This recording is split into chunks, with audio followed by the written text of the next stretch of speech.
제가 사역했던 이 필리핀과 네팔에서는 하나같이 이 세례를 원하는 것이 아니라 침례를 원합니다. 그러므로 이 필리핀에서는 이 남진하에 그야말로 파도가 넘실거리는 그 바다에 들어가서 세례를 베풀었어요. 그런가 하면 네팔에서는 숲속에서 냇물이 흐르다가 저 깊이 파인 웅덩이에서 또 침례를 베풀 수가 있었습니다. 여러분, 이 침례를 베푸는 동안에 이 해변에 성도들이 모이죠. 그리고 세례 받을 자들이 줄을 서서 들어오게 되는데, 여러분, 그 시간은 정말 천국 잔치처럼 세례를 받는 자를 축하하고 하나님께는 찬송으로 영광을 올립니다. 여러분, 그와 같은 모습을 통해서 정말 내가 죄사함 받고 천국 백성이 되었구나 하는 감사와 감격에 가득 찹니다. 그리고 남국의 문화에 걸맞게 이 침례식, 이 세례식을 마치고 나면 이제는 함께 생선을 구워 먹고 투나도 구워 먹고, 그래서 인이하오라고 하는데 바나나에 생선을 이렇게 싸서 구우면은 하나도 타지를 아니에요. 그래서 그와 같은 잔치를 통해서 정말 기쁨의 한 날을 보내게 됩니다. 여러분, 이 머리에 물을 뿌리는 이 세례의 모습은 과거에 영국이나 또는 독일이나 네덜란드나 스위스나 이 추운 나라들이 이처럼 물 속에 들어가야 되면 추우니까 이렇게 물을 뿌리는 모습으로 이 세례를 베풀게 되었습니다. 그런데 이 남국의 나라, 더운 나라에서는 기피하의 물에 잠기는 이 침례가 더 좋은 것이고 또 환경적으로 환영을 받습니다. 머리에 물을 뿌리는 이 세례나 물속에 깊이 잠기는 침례나 다 똑같이 뜻은 한 가지입니다. 죄의 씻음을 받았다. 그러므로 이제는 새 생명으로 살아난다. 정과 욕은 십자가에 못 박고 예수 그리스도의 의로 다시금 태어난다. 그와 같은 마음을 가지고 이 세례와 침례를 받는 것입니다. 이처럼 침례를 하게 되면 전하는 말씀도 거기에 맞춰서 전할 수밖에 없는데요, 저는 이와 같은 내용으로 그들에게 전했어요. 형제여, 자매여, 형제와 자매의 몸이 물속에 깊이 잠기는 것은 결국 이 정과 욕을 이제는 십자가에 못 박는 마음으로 죽는 것이요, 그리고 물속에 잠겨 있다가 이제는 숨을 쉴 수가 없어 다시금 나오게 되는데, 다시금 물 밖으로 나오게 될 때에는 예수 그리스도의 십자가의 의로 다시금 태어나는 것입니다. 거듭난 모습으로 살아가는 것입니다. 이렇게 설명을 해요. 그리고 이제 사랑하는 아무개에게 성부와 성자와 성령의 이름으로 침례를 베푸노라. 그래서 이제 물속에 넣게 되는데, 여러분, 이처럼 물속에 잠겨 있는 것은 내가 죽는 것이요, 그리고 나오는 것은 다시금 새 생명으로 살아나는 것이다. 이렇게 하니까 그 물속에서 오래 있어야 할까요? 빨리 들어갔다 나와야 될까요? 네? 빨리 들어갔다 나와야 돼요? 아니면 좀 더 깊이 숨 완전히 못 쉴 때까지 넣었다가 꺼내야 될까요? 그 느낌을 확실히 하게 하기 위해서 가급적이면 오래 누르고 있습니다. 오래 누르고 있어요. 그래가지고 막 몸부림을 칠 때 이제 물 밖으로 나오게 해요. 그러면 그의 마음에 죽는 줄 알았네 이러면서 다시금 나오게 되면서 그날을 잊지를 못해요. 눈물이 그렁그렁하면서 내가 다시금 태어났구나. 그러므로 그날을 자신의 영적인 birthday, 이 생일로 생각을 하고, 그들은 두 개의 생일이 있으니 하나는 태어난 날이요, 둘째는 그렇게 침례를 받음으로 인하여 거듭난 날을 영적인 생일로 그들의 이력서에 적습니다. 여러분, 이처럼 이 세례는 내가 나의 과거의 죄악들은 다 죽는 것이요, 그리고 이제는 새 생명으로 살아나 주의 의로 살아가는 것이다 하는 그와 같은 내용을 가지고 있는데요, 자, 오늘 말씀이 바로 그 내용을 우리에게 보여주고 있는 것입니다. 6장 4절 말씀을 같이 읽도록 하겠습니다. 시작. 그러므로 우리가 그의 죽으심과 합하여 세례를 받음으로 그와 함께 장사되었나니 이는 아버지의 영광으로 말미암아 그리스도를 죽은 자 가운데서 살리심과 같이 우리로 또한 새 생명 가운데서 행하게 하려 함이라. 아멘. 예수와 함께 장사되었다. 바로 그 뜻이 그것입니다. 예수님께서 십자가에 달리실 때 여러분, 그 모습은 우리의 죄를 다 안고 십자가에 달려 돌아가신 것이니, 예수 그리스도의 완전히 이루신 구원을 내가 믿음으로 받아들일 때 여러분, 우리의 모습은 새 생명으로 거듭나 새 생명으로 살아가게 되는 것입니다. 오늘 사도 바울은 로마서를 통해서 우리에게 이 신비한 그리스도와의 연합에 대해서 설명을 해주고 있습니다. 그러므로 예수 그리스도를 심령에 모시고 주와 더불어 부활을 하여 살게 되었으니 여러분, 성품이 변해요. 속사람이 바뀝니다. 그러므로 변화되어진 인격의 모습으로 인하여 예수를 믿으면 달라지는구나 하는 것도 나타나게 되고, 그리고 그와 같은 삶 가운데에는 시간이 갈수록 주님의 성품을 닮아가서 성령의 열매가 맺히게 되는 것이니, 여러분, 사랑과 희락과 화평과 오래 참음과 자비와 양선과 충성과 온유와 절제의 이와 같은 모습으로 살아가게 되는 것입니다. 여러분, 이와 같은 모습을 우리는 성화라고 그래요. 여러분, 단번에 우리는 구원받지만 성화를 이뤄가는 모습은 세월이 갈수록 더욱 주님을 닮아가는 것이니, 여러분의 신앙에 지난 날들이 얼마나 되시나요? 더더욱 주를 닮아가시는 모습이시기를 주님의 이름으로 축복합니다. 과거에 우리나라에 한국 교회사에 큰 족적을 남기신 주의 큰 종이라 할 수 있을까요? 김익두 목사님 들어보셨나요? 안압골 호랑이라고 하는 별명을 가지고 있었던 그 김익두 목사님, 일제강점기와 해방 후에 이 황해도를 중심으로 이 북쪽에서 참 큰 영향력을 미치고 특별히 신유의 은사를 통하여 병자들을 많이 고치셨습니다. 그런데 그가 예수 믿기 전에는 어떠한 모습이었는가? 아주 주먹 깨놨으면서 그야말로 많은 사람들에게 불안과 공포를 주는 존재였습니다. 원래는 부유한 집안에서 태어나 성장하였지만 그의 아버지의 죽음으로 인해서 가세가 기울기 시작하고, 그리고 집안이 가난해지니까 깡패의 모습으로 변하게 되었어요. 그래서 성격이 하도 괴팍해서 아무도 그를 이길 자가 없었습니다. 혹시 누가 건드리기도 하면 마구 때리고, 그리고 물건을 집어던지고, 그리고 닥치는 대로 다 집어던지고, 그러니까 아예 상종하는 자체를 싫어하고 그가 나타나면 두려워하고, 장날에 갈 때 김익두만 안 나타나면 좋겠다, 이런 이야기를 하면서 장으로 가는 그와 같은 모습이었습니다. 매일 술에 취해서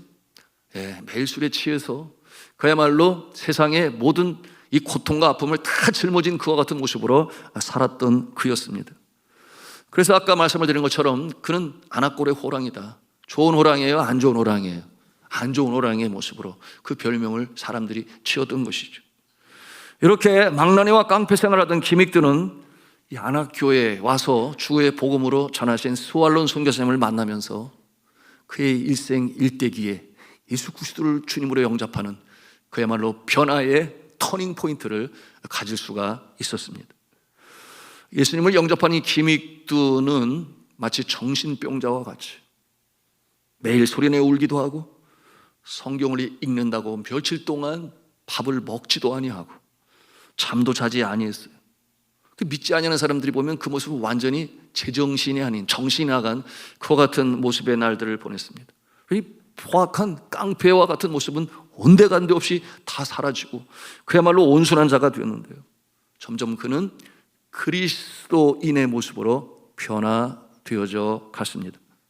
그와 연관한 재미있는 얘기가 있는데요, 김익두 목사님이, 그 목사님 되기 전에 이 회개를 하고 나서 구원받은 후에 제일 먼저 한 일이 있었는데 그게 뭐였는가 하면 부고장을 만드는 거였어요. 부고장을 만들어서 자신의 장인 어른에게 겉봉투에 뭐라고 썼는가 하면 김익두 사망, 이렇게 해가지고 부고장을 장인 어른에게 보냈으니 장인어른이 얼마나 깜짝 놀랐겠어요. 아무리 못나도 내 딸을 준 사위 아니겠어요? 근데 김익두 사망 부고장이 날라오니까 너무나 놀라지 않을 수가 없었는데요. 여러분, 그렇게 부고를 보낸 이유가 뭐겠습니까? 얼마나 장인어른 속을 썩였으면, 얼마나 장인어른 속을 썩였으면. 예수를 믿고 보니 그 죄가 너무나 커서 죄송한 마음에 사죄하는 마음으로, 용서를 비는 마음으로 부장을 만들어서 김익두 사망, 이렇게 장인어른에게 보냈던 것입니다. 그러니 옛사람 김익두는 죽었습니다, 이제 그런 뜻을 가지고 전한 것인데요. 여러분, 그 모습을 보는 장인어른이 기쁘지 않았을까요? 그렇구나, 이제는 개과천선하고 이제 사람다운 사람이 되나 보다, 뭐 그런 생각을 가졌겠지요. 문제는 뭐였어요? 이 부고장을 장인어른에게 보냈으면 모르는데 여러 사람들에게 많이 보낸 거예요. 자기가 참 두려움을, 공포를 조성하여 힘들게 한 사람들한테 전부 부고장을 보냈으니 그 부고장을 받은 사람들이 어떤 생각을 가졌겠어요? 드디어 갈 때가 됐나 봐. 그러면서 무슨 뜻인지 아시겠죠? 그래서 문상객으로 이제 그 장례식을 치르는 집에 가게 되었는데, 온 세상에 도착하고 보니까 여전히 살아있어요. 산 모습으로 걸어 나오니까 또 얼마나 놀랬겠어요, 그 사람들이. 그런데 이 김익두, 나중에 목사님 되십니다만은, 뭐라고 말하는가? 아나꼴 호랑이는 죽었수다. 무익한 종 김익두는 살았수다. 그동안 고생이 많았어. 내가 용서를 비워. 이와 같은 내용으로 그들에게 얘기를 하니까 정말인지 아닌지 반신반의를 하지만 그 이후로 이분은 완전히 변화되었어. 정말 그리스도 안에서 새 생명으로, 정과 욕은 십자가에 못 박고 그리스도의 의로 살아났으니, 여러분이 이 드라마틱한 그의 삶을 통해서 성령의 역사심이 얼마나 강력한지를 우리는 볼 수가 있는 것입니다. 자, 우리가 예수 그리스도를 믿는다고 하는 것은 나의 마음에 예수님이 산다, 그런 뜻을 가지고 있습니다. 내가 나의 인생의 매니저가 되고 책임자가 되지만, 그러나 나는 연약하고 부족하니 나의 영혼의 창조주시여, 나의 생명의 소유주시여, 내 삶의 주인 되신 하나님께 맡기겠다. 그러므로 주님 앞에 맡기고 순종하며 따라가는 인생, 여러분, 그것이 바로 거듭난 자의 모습이 되는 것입니다. 여러분, 이와 같은 모습은 신학적 용어로 그리스도의 신비한 연합이라 그렇게 말씀을 드렸는데요, 예수 믿기 전에와 예수 믿은 다음에 우리의 정체성이 완전히 바뀌게 돼요. 여러분, 우리가 이 땅에 두 발을 딛고 살아가지만 우리의 소속은 저 하늘나라에 있는 줄로 믿으시기를 바랍니다. 그래서 전에도 말씀을 드렸어요. 우리에게는 여권이 두 개가 있다. 하나는 다른 나라 다닐 때 필요한 여권이지만, 또 하나는 어디 들어갈 때? 하늘나라 천국에 들어갈 때 우리가 보여줄 수 있는 여권을 가지고 있다. 여러분, 이 여권 다 가지고 계십니까? 아멘이에요. 이것이 바로 그리스도인의 복된 모습인 것입니다. 자, 그 결과가 어떠한 모습으로 나타나는가? 더 이상 죄의 종노릇하지 않는다, 이런 내용입니다. 우리 함께 6장 14절 말씀을 읽도록 하겠습니다. 시작. 죄가 너희를 주장하지 못하리니 이는 너희가 법 아래에 있지 아니하고 은혜 아래에 있음이라. 아멘. 그러므로 나는 이제 새 사람이다. 나의 죄는 죽고 이제 주님의 의로 산다. 우리가 이런 선포를 매일같이 마음에 되새기면서 나의 정체성을 계속해서 알아가야 합니다. 그렇지 않으면 금방 잊혀져요. 그래서 스스로 자신을 자각하고, 나는 어떠한 존재지? 나는 주님 안에 새 생명으로 사는 존재야. 항상 자꾸만 확인시켜야 돼요. 그때가 언제인가? 찬송을 하고 기도를 하고 예배를 드릴 때입니다. 그걸 그와 같은 과정을 통해서, 그렇지, 나는 하나님의 자녀지, 천국 백성이지, 이 같은 마음을 갖는 것입니다. 여러분, 이렇게 할 때에 비로소 깨달아 알아가게 되는 거예요. 그래, 나의 정체성은 하늘에 속한 사람이야. 여러분, 또한 이와 같은 일을 할 때 도움이 되는 것은 기도의 파트너가 있어야 하는 것입니다. 함께 기도할 수 있는 기도의 파트너. 그래서 내가 잘못 생각하여 곁길로 갈 때 그것을 잡아주고 기도해 줄 수 있는 사람도 필요해요. 두세 사람이 내 이름으로 모인 곳에는 나도 그들 중에 함께 있느니라 예수님께서 말씀하셨습니다. 그러므로 서로 어떠한 존재인지 서로 피차 알려주는 거예요. 그것이 바로 성도의 교제의 필요성이죠.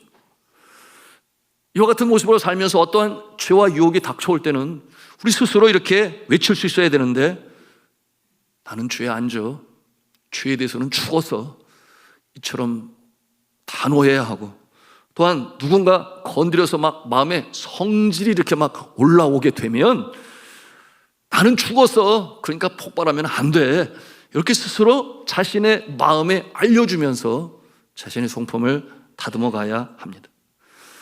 나는 새 생명으로 살고 있어, 나는 변화된 존재이지. 여러분, 이와 같은 마음을 가지고 만약에 그러지 못하면 또 주님 앞에 나와 기도해야 돼요. 그것을 바로 성화의 단계라고 말할 수 있습니다.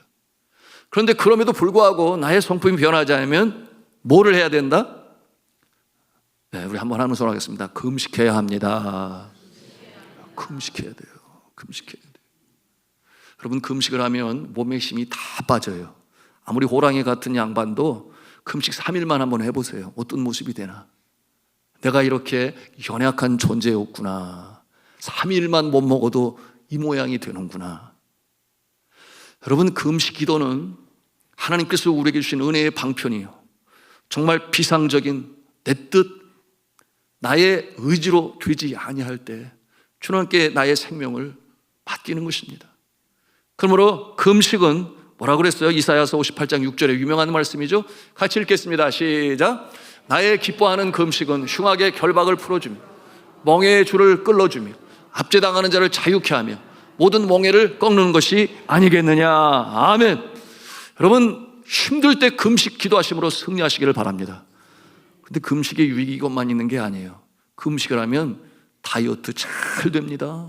네. 금식을 하면 다이어트도 되고 몸도 회복이 되니 여러분이 금식을 통하여 우리 자신의 성화를 우리는 이뤄나갈 수가 있습니다. 자, 우리 같이 한번 한음 성언하겠습니다. 나는 새로운 존재다. 죄로는 죽었고 의로 산다. 아멘입니다. 이와 같은 외침이 늘 우리 삶 가운데 있어야 합니다. 자, 우리 한번 좌우에 계신 분에게 서로 격려하겠습니다. 이렇게 격려를 하겠어요? 당신은 새로운 존재입니다. 당신은 새로운 존재. 죄로는 죽었고 의로 살아갑니다. 죄로는 죽었고 의로 살아갑니다. 아멘이에요. 어느 한 나라의 왕이 암행 순시를 위해서 밖에 나가게 되었어요. 성 밖을 돌아보다가 다리 밑에서 한 거지 소년을 발견하게 되었습니다. 몰골이 지저분했지만 눈에는 총기가 아주 반짝반짝해요. 그래서 야, 이 미래가 보인다 이렇게 생각이 돼가지고 그 거지 소년을 국내로 불러들였습니다. 그리고 만조 백관 앞에서 그 다음날 뭐라고 선포를 하였는가 하면, 지금 이 시로부터 이 소년은 내 아들로 함께 놀아. 왕이 공포를 하는 그 순간부터 이 거지 소년은 더 이상 거지 소년이 아니게 되었어요. 그러니 그 왕의 이제 영입된, 그렇죠? 양 아들이 된 것입니다. 그런데 밤이 되고 잘 시간이 되었는데 이 소년이 궁궐 바깥으로 나가는 거예요. 그래서 그 신하들, 어디를 가시냐고 그랬더니 나 저 다리 밑에 내가 잠잘 때가 있는데 그걸로 가야 된다고. 그러니까 깜짝 놀래가지고, 아니 여기 따뜻한 방이 잘 준비됐는데 왜 거기까지 가서 주무시려고 하십니까? 그러면 아니되옵니다. 그랬어요. 그랬더니 그렇지, 내가 이 왕의 아들이지. 그래서 자게 되는데 아침에 일어났는데 또다시 이제는 왕자가 된 이 거지 소년이 또 바깥으로 나가려고 그래요. 그래서 어디를 가자 했더니 내가 아침에 일어나면 세수하는 곳인데 저 다리 밑에 세수하는 곳인데 거기를 가려고 그러는 거예요. 무슨 소리냐고, 여기 따뜻하게 물 데워놨으니까 여기서 세수하면 됩니다. 그렇게 알려주니까 그렇지, 내가 이제는 그 모습이 아니지. 그렇게 생각하며 자신의 바뀐 신분을 다시 한번 생각하게 되었습니다. 여러분, 이 왕자가 과거의 거지 신분의 모습이 아니고 이제 왕자의 모습으로 살아가기 위해서는 자각해야 돼요. 깨달아야 돼요. 나의 존재가 누구인가를 확실히 알아야 돼요. 이와 같은 과정을 통해서 그렇지, 나는 천국 백성이지, 하나님께서 영입한 양자지, 그러므로 하나님의 은혜 가운데 살아갈 존재지. 여러분, 이와 같은 마음을 가지고 자긍심도 가지고 자부심도 가지고 여러분 예수의 이름으로 승리하며 나가실 수 있기를 주님의 이름으로 축복합니다. 오늘 본문 11절 말씀을 우리 함께 읽도록 하겠습니다. 11절입니다. 시작. 이와 같이 너희도 너희 자신을 죄에 대하여는 죽은 자요 그리스도 예수 안에서 하나님께 대하여는 살아있는 자로 여길지어다. 아멘. 같이 한번 다시 한 음성으로 하겠습니다. 나는 죄에 대하여 죽은 자입니다. 나는 죄에 대하여 죽은 자입니다. 나는 의에 대하여는 산 자입니다. 나는 의에 대하여는 산 자입니다. 아멘. 우리가 예수를 믿고 나면 우리의 모습이 변한 것입니다. 여러분이 인식을 하든 인식을 하지 않든 여러분 분명한 것은 성령께서 우리 안에 내주하시니 여러분 언제 인식할 수 있다고 그랬어요? 기도할 때. 여러분 우리가 주님 앞에 예배를 드릴 때, 우리가 주님 앞에 찬송을 할 때 우리 안에 내주하시는 성령께서 기뻐하세요. 그러므로 그와 같은 모습을 통하여 인치십니다. 그러므로 우리가 확신을 갖게 되는 것이, 또한 우리가 지난 날들을 돌이켜 생각해 볼 때 주님의 마음을 아프게 한 것들 생각이 나서 주님 앞에 회개하게 될 때에 여러분 그 심령에 성령께서 감동을 주셔서 그렇지, 나는 죄인의 모습으로 살아가는 존재가 아니라 이제는 예수 그리스도의 십자가의 보혈로 깨끗이 씻음을 받은 자지. 여러분 이와 같은 확신을 갖게 되는 것이니 이와 같은 영적 생활, 경건을 추구하는 생활을 통해서 나의 변화된 신분의 확신을 가지시기를 주님의 이름으로 축복합니다. 그러므로 더 이상 사단의 노예, 죄의 종노릇 하지 않는 것이에요. 성도 여러분, 세상은 악합니다. 그러므로 법을 정했죠. 세상 사람들은 더 이상 죄를 범하지 않고 남에게 가해자가 되지 않기 위하여 법과 상식을 존중히 여기고 그것으로 지켜나갑니다. 어떠한 자들에게는 그것이 너무나 필요해요. 그것이 기준이 되고 또 절제의 하나의 뭐라 그럴까요? 회초리가 되기도 하고 범했을 때 말이죠. 그런데 어떤 사람은 법이 있든지 없든지 자유함을 가지고 살아가는 존재들이 있습니다. 그들은 그 선한 양심으로 말미암아 특히 믿음의 사람들은 더욱 더 그렇지요. 그러므로 그 법에 지배를 당하지 아니하고 묶여 있지도 아니하고 자유함을 누리며 이 세상을 살아가는 모습이 있는데 흔히 그러잖아요. 법 없이도 살 양반이다. 그런 표현을 사용하는 것입니다. 여러분 이것이 무엇인가? 법을 초월하는 것이 있으니 그것이 은혜라, 그렇게 말씀하고 있습니다. 은혜라. 여러분 전에도 나누었습니다. 아침에 일어나면 제일 먼저 가는 곳이 화장실이요? 화장실에 가면서 제일 먼저 보는 것이 나의 얼굴이라고 그랬습니다. 나의 망가진 모습을 보면서 또한 하는 것이 깨끗이 다시금 정돈하는 것이라고 그랬는데 여러분 율법은 우리가 더 이상 죄로 타락하지 않도록 하나의 그 기준선을 마련하지만 그러나 하나님의 은혜를 체험한 자는 그것을 지키느냐 못 지키느냐가 중요한 것이 아니라 어떻게 하면 하나님을 기쁘게 할 수 있지? 하나님의 마음을 기쁘시게 할 수 있지? 이와 같은 모습으로 나아가게 되니 율법의 지배를 당하지 아니에요. 은혜 가운데 살아갑니다. 그 심령에는 자유함이 있고 그 심령에는 하나님의 나라가 임하게 되니 그것이 뭐라고 그랬어요? 의와 희락과 화평이라고 그랬어요. 이와 같은 모습으로 살아가는 것이 변화되어진 새 생명으로 거듭난 우리 믿음의 사람들의 모습인 줄로 믿으시기를 바랍니다. 이 모습에 대하여 사도 바울은 강조하고 있는 것입니다. 자, 이제 말씀을 맺고자 합니다. 기도로 나 자신의 부족함과 변덕스러움, 연약함을 십자가에 못 박으시기를 바랍니다. 그리고 나는 죽고 예수로 산다. 예수 그리스도의 이 부활의 능력으로 우리도 주와 더불어 그 부활의 동참함으로 말미암아 이제는 죄 가운데서 벗어나서 빛 가운데 나아가시고 빛 가운데 행하시고 빛의 갑옷을 입으셔서 승리하시는 주의 사랑하는 성도들 다 되시기를 주 예수 그리스도의 이름으로 축원합니다.